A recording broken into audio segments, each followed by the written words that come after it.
14ஆம் ஆண்டில் தந்தி டிவி அடியெடுத்து வைக்கும் நிலையில் மக்கள் தெரிவித்த கருத்துக்களை பார்க்கலாம். முதல்ல தந்தி தொலைக்காட்சிக்கு என்னுடைய நெஞ்சார்ந்த வாழ்த்துக்களை சொல்லிக்கிறேன்.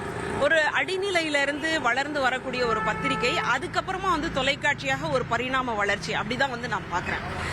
இதனுடைய நிறுவனர் ரொம்ப எளிமையா மக்கள் கிட்ட போய் செய்தி சேரணும் அப்படின்றதுக்காக ரொம்ப முயற்சி எடுத்திருக்கிறத நம்ம பத்திரிகை துறையில பார்த்திருக்கிறோம். அதனுடைய ஒரு தொடர்ச்சியாகத்தான் இந்த தொலைக்காட்சியை நான் பார்க்கிறேன். இப்போ தொலைக்காட்சியை பொறுத்த வரைக்கும் ஒரு பக்தி சார்ந்து அல்லது அடுத்ததாக செய்திகள் சார்ந்து கல்வி சார்ந்து இப்படி நிறையவே அவங்க கொண்டு போறாங்க.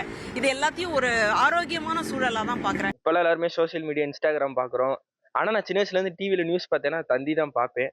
தந்தி மோட்டார்ஸ்ன்ற ஒரு பைக்ஸ் விடுறது எனக்கு கொஞ்சம் பர்சனலா பிடிக்குன்றதுனால நான் அதை அவங்ககிட்ட தான் பாக்குறேன். இன்னோவேட்டிவா ஏதாவது புதுசா வந்தா கார்ஸ் பத்தியோ ஒரு அவங்கள அந்த மைலேஜ் கவர் பண்றது, நியூ மாடல் கலர்ஸா இருக்கட்டும், அது கொஞ்சம் அடிக்ட் ஆகும் நான் பாக்குறதுக்கு. இதை விட ரொம்ப இன்ட்ரெஸ்டிங்கா சொல்லணும்னா இந்த புயல் டைம் அப்படிலாம் வரும்போது ரியல் டைமா அந்த டயத்துல என்ன நடக்குதுன்றத அப்படியே டைரக்டா டெலிகாஸ்ட் பண்றாங்க, விவரிச்சு சொன்னாங்க. அது கொஞ்சம் பர்சனலா பிடிக்கும். பக்தி நிகழ்ச்சிகள் ரொம்ப நல்லா இருக்கு. அதாவது வயசானவங்க கோயிலுக்கு போக முடியல. இப்போ சமீபத்தில் பார்த்தீங்கன்னா திருச்செந்தூர்ல சூரசம்ஹாரம் நடந்தது. அதை நேரில் பார்த்ததை காட்டு தொலைக்காட்சி பார்த்து இன்னும் சிறப்பாக இருந்தது எங்களுக்கு. தந்தி டிவி நாங்கள் பெருமையாக நினைக்கிறோம். எல்லா அரசியல்வாதிகளையும் நீங்கள் எந்த ஒரு குழப்பமும் இல்லாமல் நேருக்கு நேர் தெளிவான கேள்விகளை எந்த ஒரு மறைமுகமும் இல்லாமல் நீங்கள் கேட்பீங்க. அது எங்களுக்கு ரொம்ப பிடிச்சிருக்கும். அது யாரும், அதாவது ஆட்சியாளர்களும் பார்க்க மாட்டீங்க, எதிர்கட்சின்னு பார்க்க மாட்டீங்க.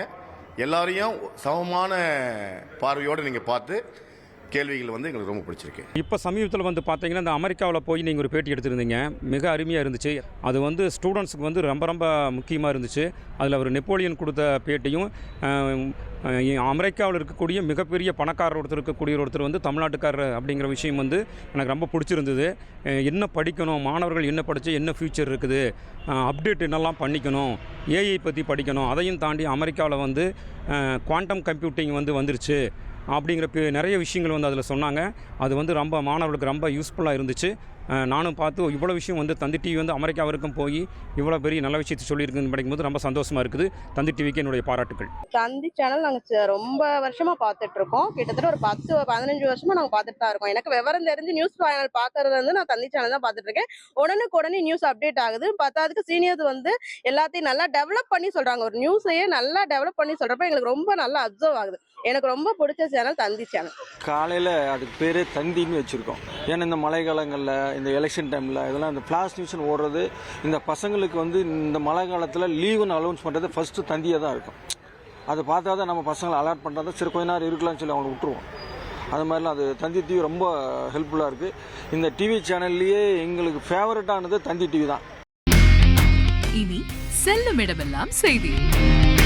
தந்தி டிவியின் வாட்ஸ்அப் சேனலை ஃபாலோ பண்ணினா செல்ல இருக்கும் இடமெல்லாம் செய்தி. இதோ QR கோட் இப்பவே ஸ்கேன் பண்ணுங்க, ஃபாலோ பண்ணுங்க.